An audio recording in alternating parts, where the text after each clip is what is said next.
Good day. Welcome back to Live Well with Aromatherapist, Jerbico.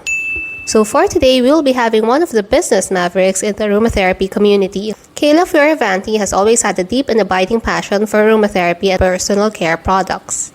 In 1998, Kayla co-founded Essential Wholesale, one of the first all-natural cosmetics ingredients companies, which was listed as an INC Magazine 5,000 fastest-growing companies in America for 3 years in a row.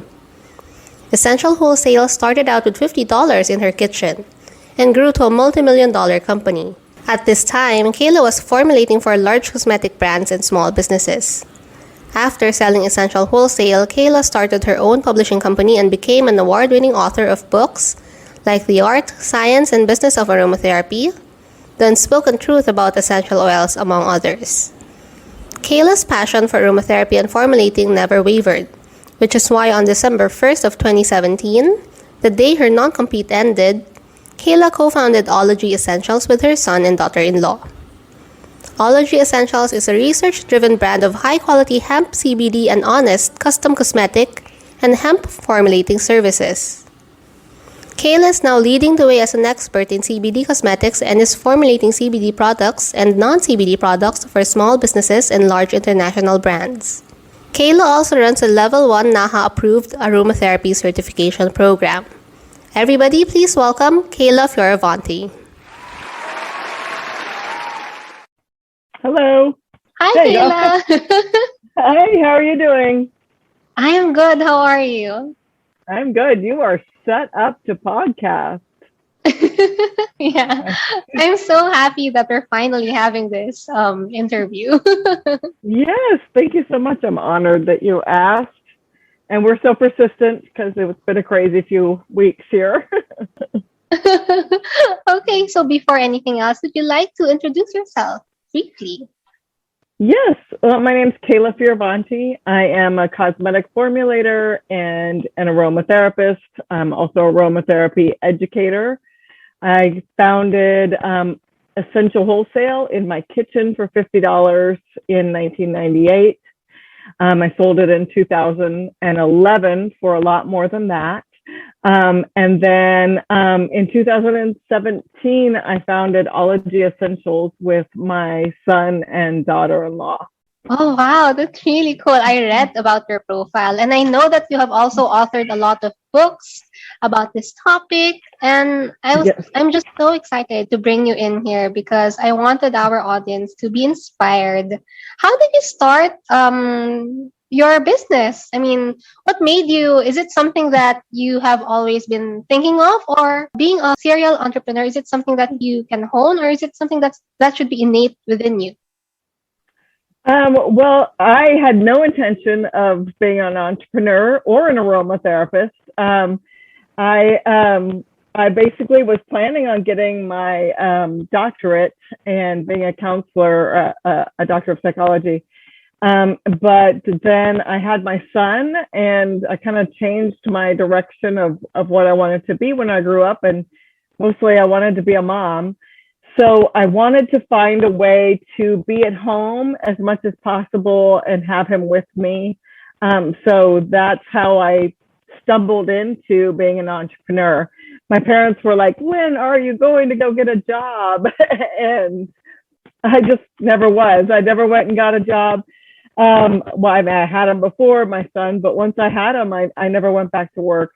And so in 1998, my son actually had ringworm on his face, and we couldn't get rid of it. And I had tried prescriptions and over-the-counter medications for it, and nothing was impacting it. So I ended up going to the health food store in Oklahoma, which is where I was living at the time.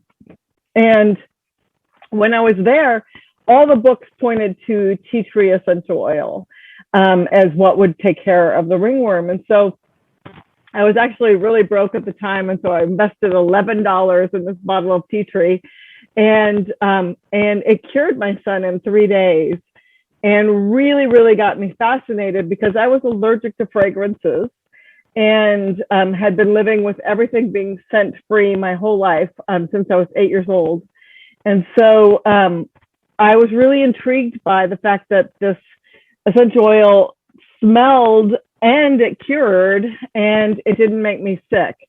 And that got me just jumping down the rabbit hole of learning more about essential oils and aromatherapy. Went to the library, rented every book imaginable about essential oils, and fell in love with it.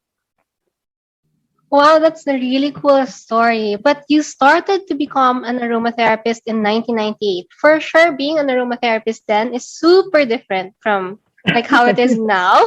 Could you please like share with us how different was it? Like in terms of, I guess, of the syllabus. I don't know, how different was it? Yeah, so it was a lot different than today. It was a correspondence course where a booklet got mailed to me, and I did the homework at home. And yeah, there wasn't anything online or no support group sort of thing. So I just followed along. I had been playing with essential oils for a good while, so it was really an easy course for me to run through and finish. And I became certified way back then. I later was a registered aromatherapist for a while. During the time that I had sold my company, my registration expired.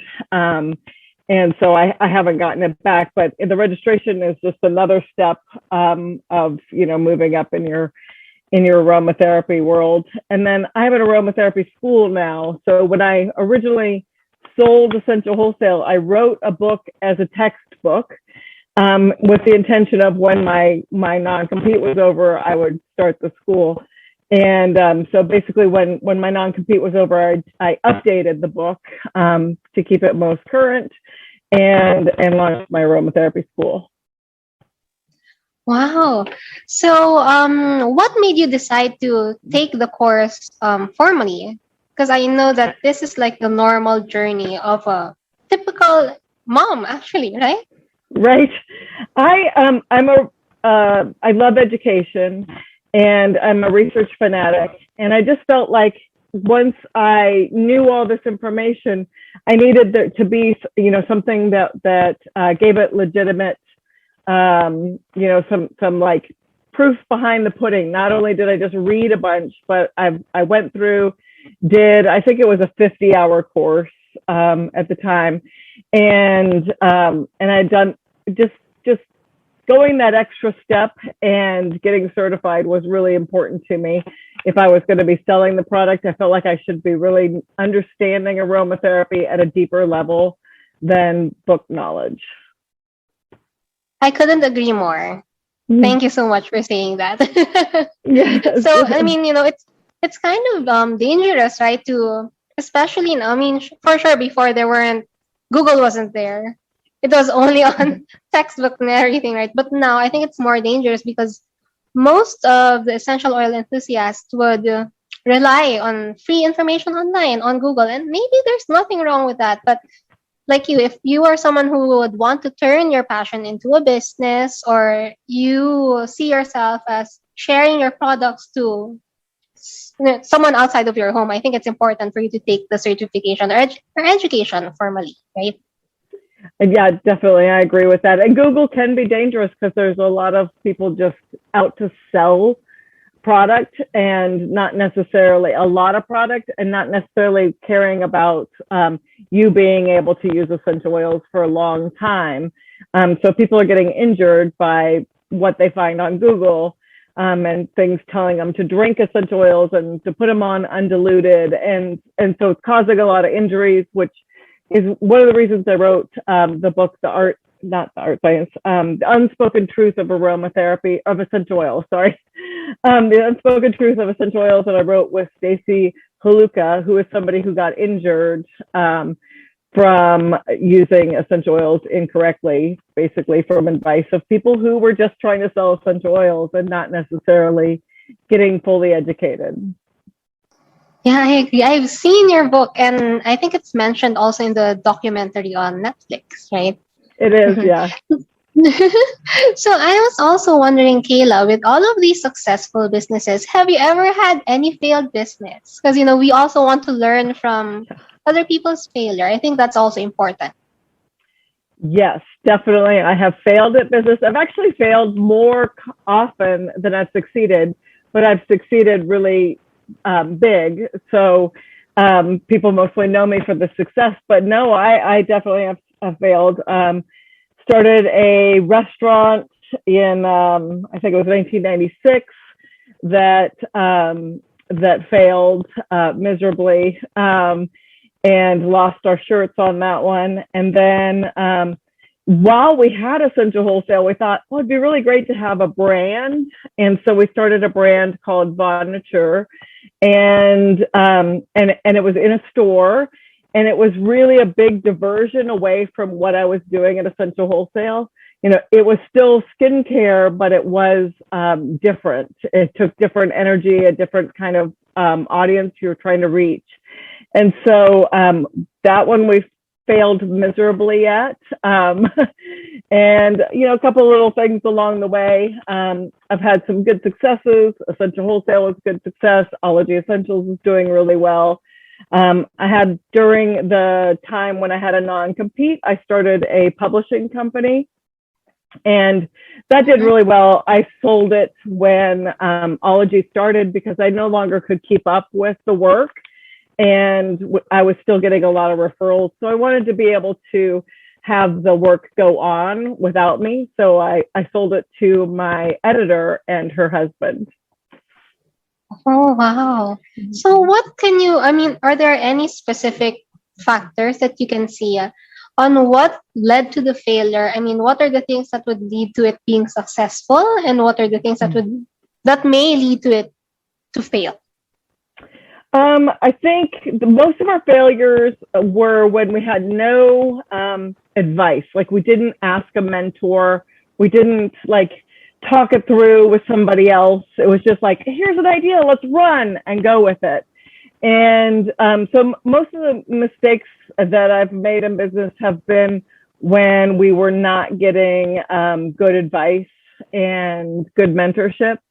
And now I really rely on making sure we get advice, we talk things through, we don't just make decisions willy-nilly, because sometimes you can just get excited about something and just take off with it, and that's not always a good idea. I see. Wow. And I know you also do coaching, right? Yes. Yeah, I do. So, and a lot of that comes from, just the experience of failing and succeeding, and being able to look at something from the outside for somebody. So I really enjoy coaching because I enjoy helping people look at their business opportunities and seeing which ones are the right opportunities and which ones are not. So yeah, I definitely do that. And then I'm connected with Indie Business Network, where, with a lot of different business people, and you can ask either Donna Maria, or you can ask people in the group some advice. And that's so helpful. Wow, Kayla. So aromatherapy has many branches and many interests. What made you focus on formulations, or beauty formulations for that matter? Oh yeah, well that's a good question. So I was not only allergic to fragrance oils, I was allergic to cosmetics that were on the market. So in 1998, there were very few natural cosmetics on the market. And so I could only wash my face with olive oil. I didn't use most of the products on the market. I had to look long and hard just to find shampoo that wouldn't make me break out. And so once I fell in love with aromatherapy, I needed something to put the essential oils into that I could sell and that I could use, because I don't really think you can sell something you can't use. So I ended up going to the library, and me and that library, and you could look at the patents of chemical formulas there. And so I read the patents to try and understand what made cosmetics work, because there weren't any books on formulating at the time. There was nothing out there on the market. So basically what I did was read it, understood the needs for emulsifying and for preservatives, and from there I called the chemical companies and I said, so I've read these patents, I'm really interested in making lotions and creams, and I want them to be natural, and not use all these ingredients. And I gave them this long list, and they were like, yeah, that can't be done. That's why it's not done. And so I was like, all right, well, let me go figure it out. So I ended up turning my kitchen into a lab, and started experimenting until I finally succeeded. I ended up getting, like, originally there were things that looked just disgusting or grew mold or whatever.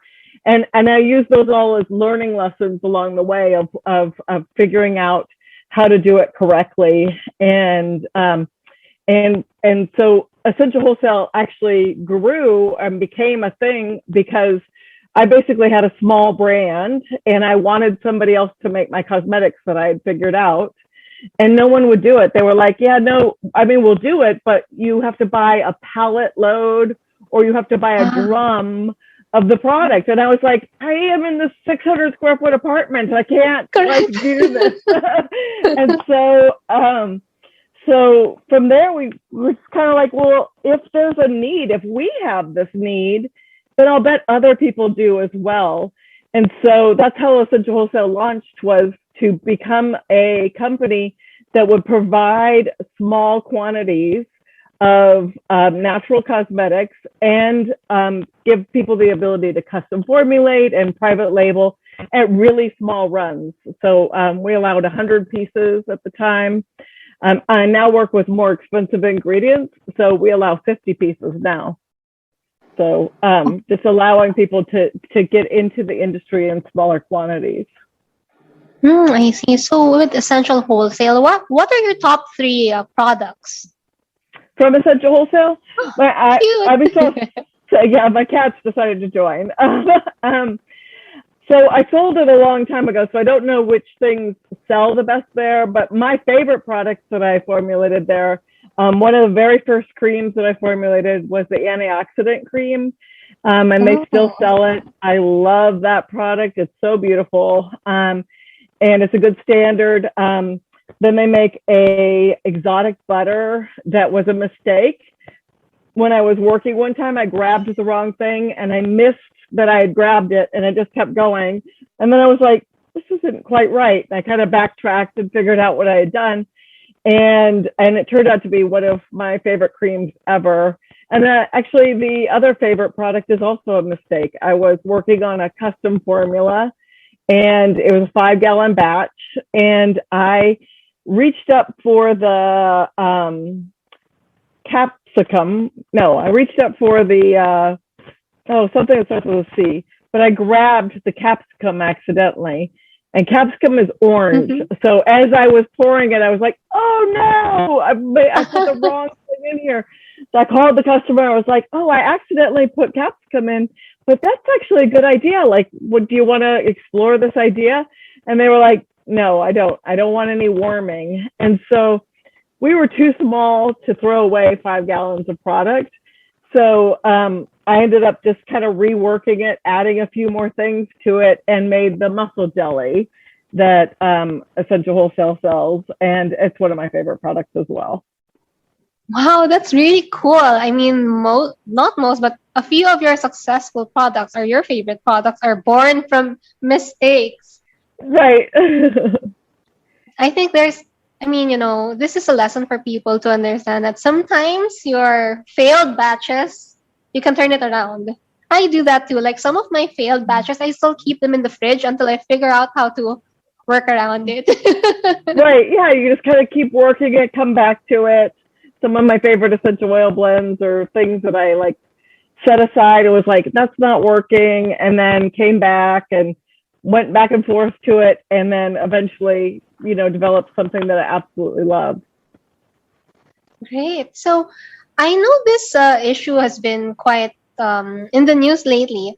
When you started with your Essential Wholesale, did you ever think about like putting trademarks on things? Definitely thought about it. We didn't have the money to do it, so we didn't initially, but then later did. But definitely it is important. It's a little bit easier now than it used to be as well. But it is definitely important. I have some friends in business who not having a trademark definitely made a big difference. And actually, our original product line was when we first started, before we started Essential Wholesale, was a company called Fioravanti Custom Products. And it was like, customizing the blends of essential oils. And we got a cease and desist for using that name because there's a shampoo brand called Fioravanti that's sold overseas.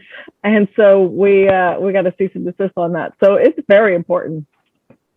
Yeah, because I was seeing, I saw this article about this formulator, also based, I think, in New York, and she was lucky to be able to put trademark on SKKN, skin something, and Kim Kardashian wanted to get that skin SKKN name right now. So lucky for her, lucky for the formulator, and the smaller formulator, she was able to put trademark on it.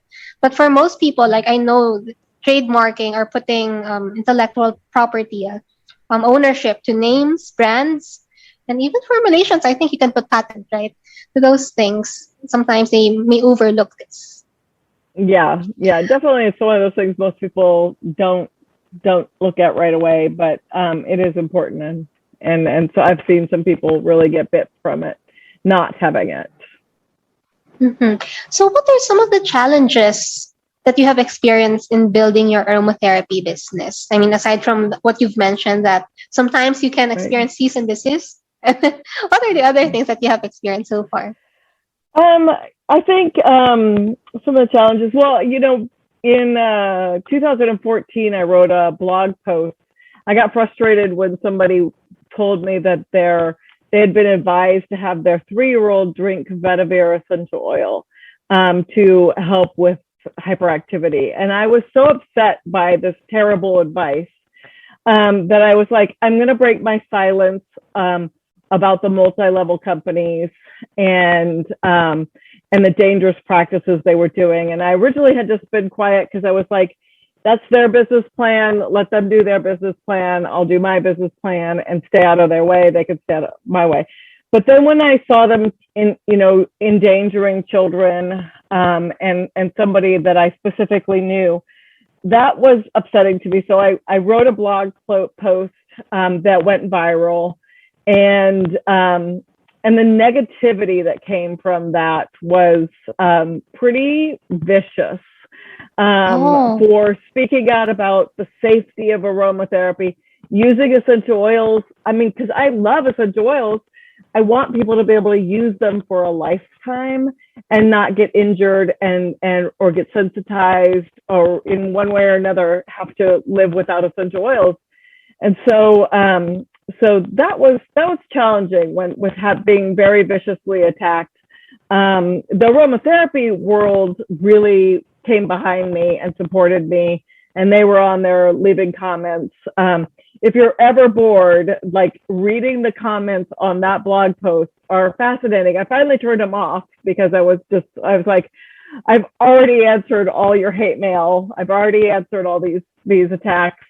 And so I turned off the comments, but I know people are like, yeah, I'll just sit there with popcorn and read the comments, just get through that. So that was challenging.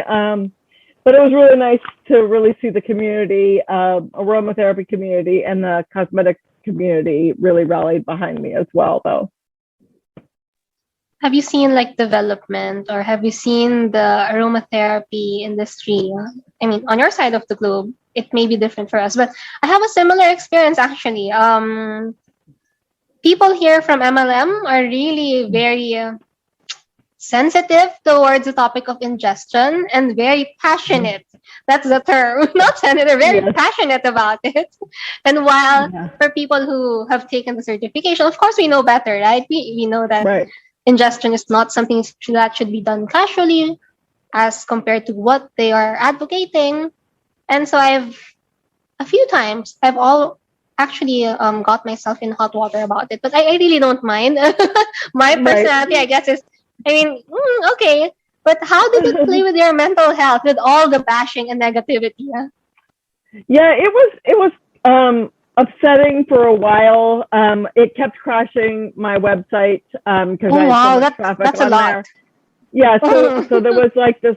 I was on the back end with my virtual assistant trying to keep the website up, and then it just took so much time and energy to answer all these questions, and I found it that exhausting. And then I just decided that once I really had answered their questions, and the debates they had with me.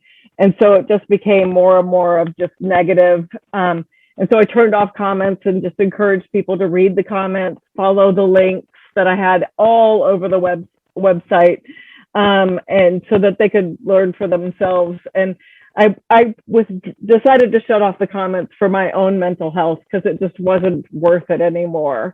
The information was there, and if somebody wanted it and they wanted to read it and they legitimately had questions, they would find the answer there. I agree. I mean, if all else fails, there's always block and delete. Right. I had to do that. There was somebody actually in the town that I live in who was a multi-level person who was very vicious and like just really going after me. And you know, I mean, they're calling me ugly, and they're just calling you stupid. And you're like, what does that have to do with anything to do? Exactly. Like, whether I'm ugly or not, I know a lot about aromatherapy. And so that person that was local, a multi-level person, I had to block him.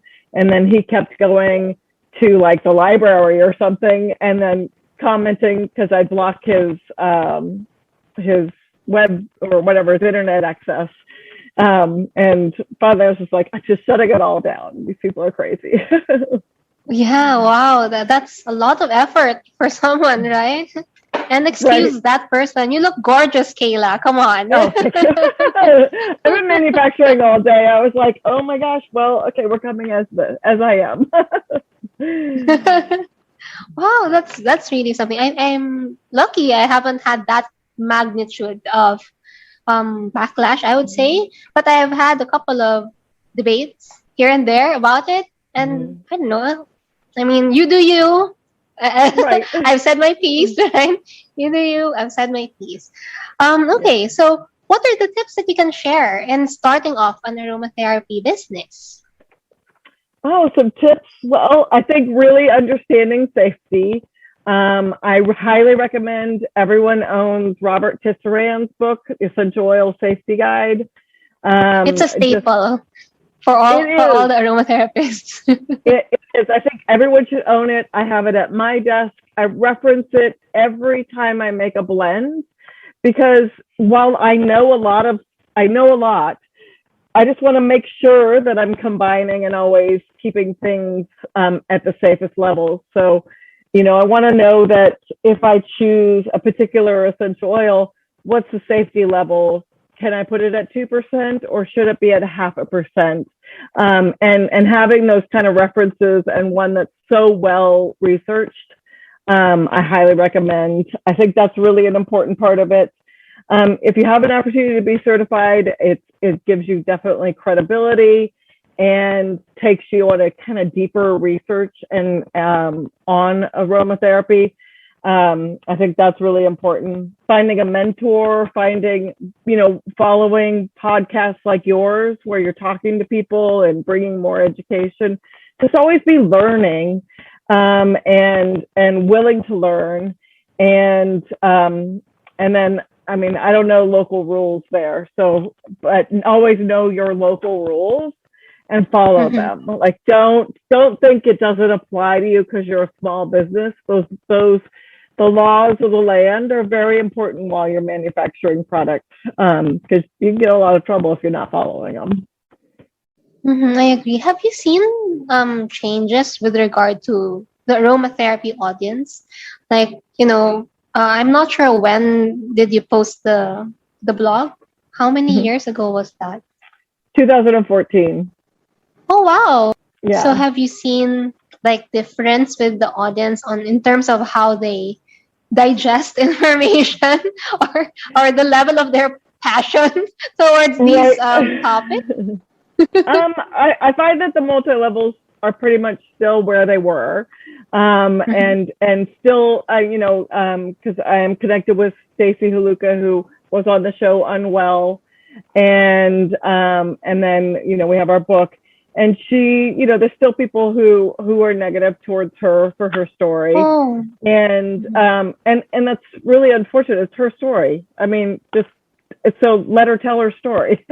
And so, seeing that kind of thing is still disheartening.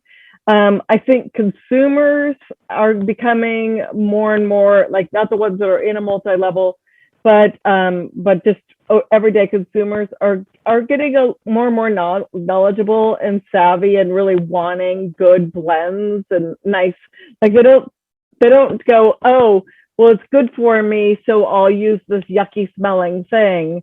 They still want a really good smelling blend. Like, you still need to make the effort to make something therapeutic, but also come back to it and go, now how do I make it smell pretty? So that's how I formulate essential oil blends. Is I go for the therapy first. I do all the blending for the therapeutic part, and then I see where the smell is, which a lot of times is not pleasant. And then I work on the scent to bring other essential oils in that will make it a more pleasant aroma. Because consumers are not really interested in bad smelling products, even if they're good for them. I agree. So let's talk about CBD, because I know you're an expert about this topic. When did you start to decide that you wanted to focus on CBD? Yeah, that's interesting. So again, my son, the one who had ringworm, and now he's grown up, and he was telling me when I was getting ready to get back in the industry, I had a non-compete from selling Essential Wholesale. And when that non-compete was coming up and ending, my plan was to start my aromatherapy school and just formulate for people from home. Like, I would just come up with formulas and sell them the formula to manufacture, or to bring to a manufacturer. And my son kept being like, yeah, but if you're getting back in the industry, you got to try CBD. You got to try CBD. And I was just like, I've seen every natural ingredient under the sun. There's nothing so great. Like, it couldn't be that amazing. And my son was very persistent, and he kept telling me to try it. So I ended up deciding, all right, I'm going to try this CBD thing and see what it is. A chemist that I'd worked with in the past was doing the testing for another company, and he was talking about the testing he was doing. And so I was like, well, I'll reach out to that company and tell them that, I'd like to try their product because someone I know and trust is working with them. And so they sent me samples, and I was like, all right, I'll try this. And I was really, really, really skeptical. I did not expect it to do much of anything. I have a connective tissue disorder that makes me have a lot of pain. It's called Ehlers-Danlos syndrome. And so I thought maybe slightly it will touch the pain. Maybe I'll try it in like a pain product and take some. And it turned out like that it absolutely changed my world. And after a couple of days of using it, I had been trying to avoid having a surgery for over a year and a half. I had done some medical intervention. I had tried aromatherapy. I'd used herbal medicine. I was using Tylenol and Excedrin and like everything under the sun, trying to address this issue. And I had just actually finally given up and told the doctor that I would go ahead and have the surgery because nothing was working. And when I tried CBD, it resolved all the problems that I had been having. And I was like, what? Like, I was just so overwhelmed by how well it worked and how much it changed my life within the first week of using it. So I called my son and I was like, what are we doing? Let's start a business. Let's do this. And so we ended up starting changing the directions. Like, this was November and my non-compete was ending in December, on December 1st. And so we were like shifting the whole idea of Ology Essentials. And we ended up launching both the school and Ology Essentials at the same time. So, wow. So Ology Essentials is about CBD formulation? Well, so originally started with CBD. So our brand for the products that we sell under our name is CBD products, topical and internal. And then we do custom formulating for customers internationally. And those are CBD or not CBD, whatever, as long as they are natural. So I only specialize on the natural side of the cosmetics world. And then I only scent with essential oils. I won't use fragrance oils because I am still allergic to them. So we do a ton of natural cosmetics formulating, do signature scents for companies. We do CBD lines, kind of a variety of different things, depending on what people are looking for. I mean, for the past year, CBD has grown so much, right? I mean, it's on skincare, it's on ingestibles for pain, it's on so many things. For Ology Essentials, what are your top best-selling CBD products?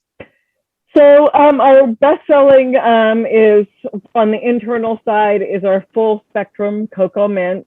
It uses, basically full spectrum CBD. It has a really lovely flavor. We flavor it with Cocoa Absolute that we get from Germany. So it's got this really nice, smooth flavor. And then CO2 mint that we get from the Northwest. That is our biggest seller for the internals. And then for the topicals, we have a line called Vitality. And Vitality is designed to keep you active. So it's the whole topical line. So it's got a bath bomb and a bath soak and an ointment and a serum and all these different ways that you could apply it to your body.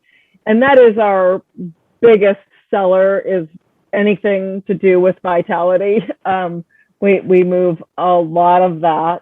And then I'd say then our probably third is the Essential line, which is the skincare line. And of that, the top seller is the Essential Elixir, which uses hyaluronic acid and CBD. And it was designed for people with sensitive skin. It was originally just going to be a sensitive skin care line, but it turned out to be so nice that people were like, yeah, but why would you only use this if you had sensitive skin? So it became our only skincare line. We were really careful. I went through all the essential oils that I could possibly imagine using to scent it. And I researched the common allergens in them, which ones have things that cause allergens or allergic reactions. And we got down to where we could have 4 essential oils in the blend because there were only 4 that had no components that were commonly linked to allergies. So it turned out to be a beautiful scent. At first I was like, how in the world am I going to make hemp essential oil, patchouli, cedarwood, and vanilla? That was it. That was all I had, vanilla absolute. And so blended it, it turned out really nice. So it sounds yummy. I mean, hearing you talk about it, I'm like, oh, wow, that's very interesting. But how do you see the future of CBD? And how has the pandemic, over the past year, how has it affected your business, Ology Essentials? Yes. So the first part of that, I see CBD will just continue growing. It really grows by word of mouth because people experience it, they feel better, and they tell their friends and family, because it is strict in what we can talk about in, we can't really go out and market that our CBD helps with pain, but my customer goes and uses it and it helps the pain in their foot or wherever it is, and they tell their friends and family, and it kind of keeps expanding that way from the word of mouth. And then, so I really see that continuing to grow. There might be more regulation that comes in. Who knows? We're kind of watching how that happens, and every country and every state is different with that. And then what's the second part of the question? It was, what did we do during the pandemic? Oh gosh. Yeah, that was really interesting. So the pandemic hit, And we were very focused on our wholesale customers, our customers that sell our product in the stores. And so like we had product out the door, going to stores, and the stores were calling us saying, could you please take the product back because we're closed? And so we had boxes coming back because we were like, well, we don't know how long you'll be closed. So let's, we took the product back. And then we were like, well, now what do we do? Since our biggest customer base suddenly isn't there. So we started focusing more on the private label side of things and custom formulating for people. We honed in on, setting it up so it's really, really easy for people to get in and get a custom formula started. We lowered our prices on it as well for doing the formulation side of it, just to make it possible for people to launch despite this time, in the economy. And then we already were manufacturing and we're already registered with the FDA. So what we did was we registered ourselves as drug manufacturers so that we could make the hand sanitizer that was such a shortage here. So we jumped in, made hand sanitizer FDA approved during that time as well. We've since shut that down because there's no shortage of hand sanitizer now, but it did give us something that we could manufacture while we transitioned from being very much wholesale oriented to being more private label oriented. Wow. So, one thing that I can pick up from there is that you were able to quickly pivot your business and find opportunities. That's really amazing. I know that you are a cat lover, Kayla. How many cats do you have there? So I have 6. It's a lot of cats. So, but it was never on purpose. I never meant to have this many cats, but I do foster cats, and so my number 6 is a foster fail. So he was a kitten that we were fostering and absolutely fell in love with. More than anything, my other cats fell in love with him.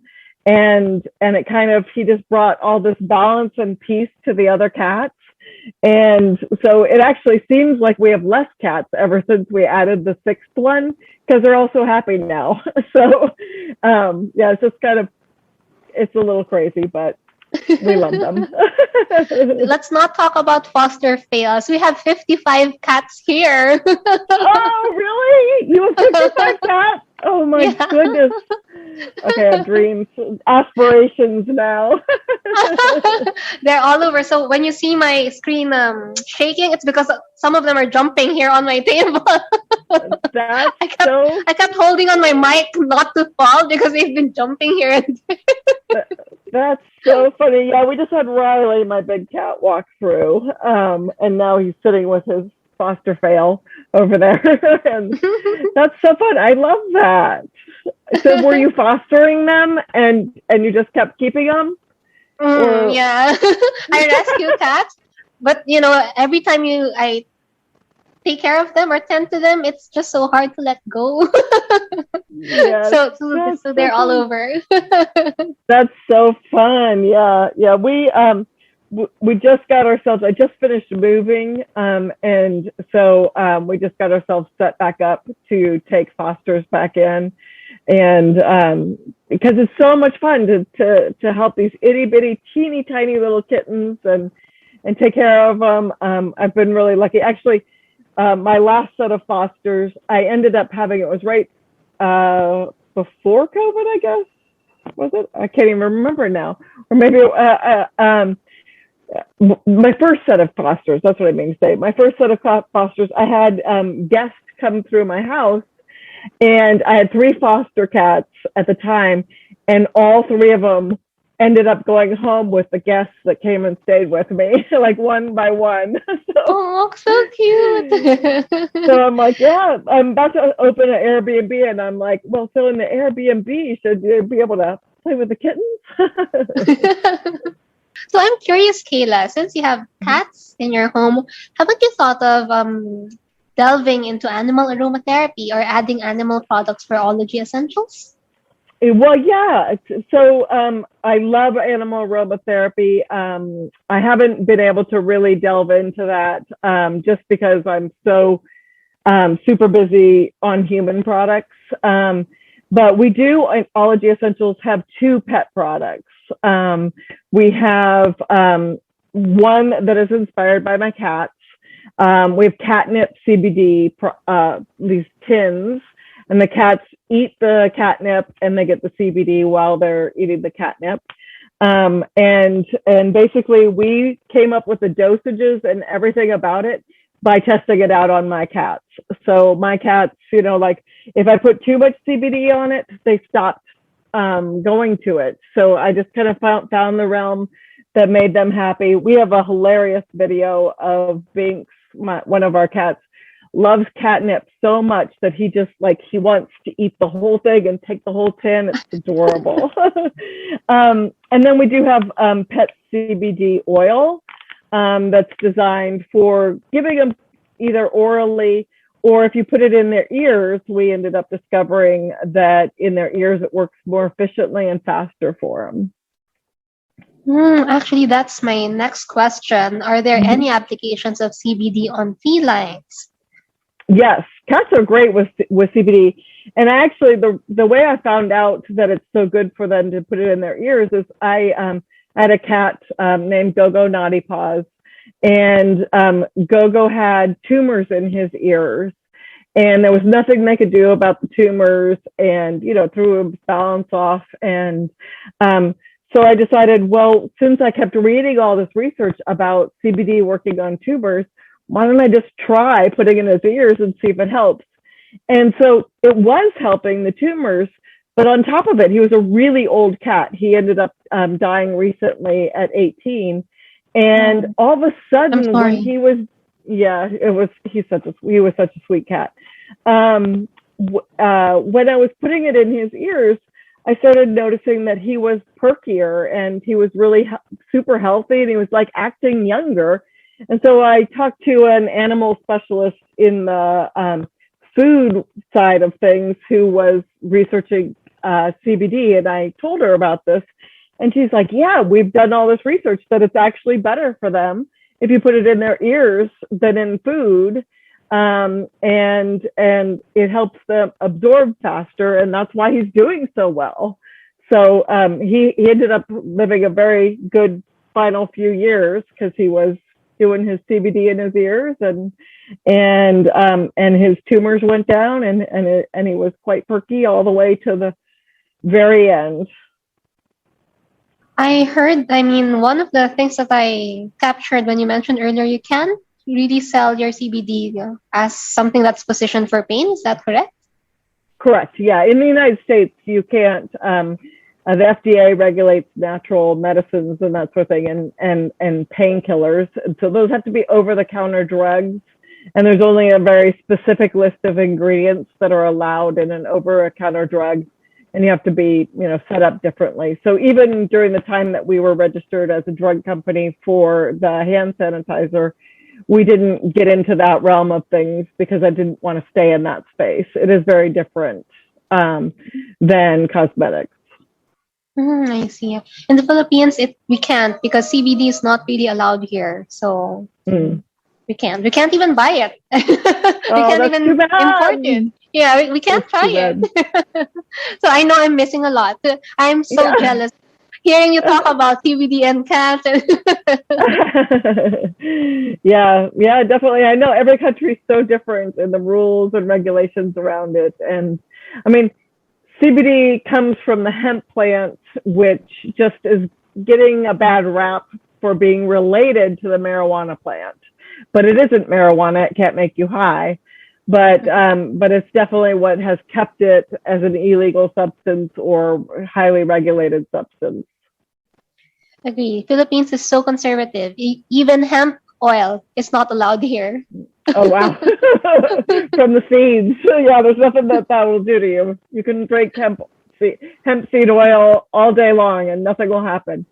But yeah, there's been times where hemp seed oil was hard to get as well, but now it's readily available. All right. Thank you so much for that.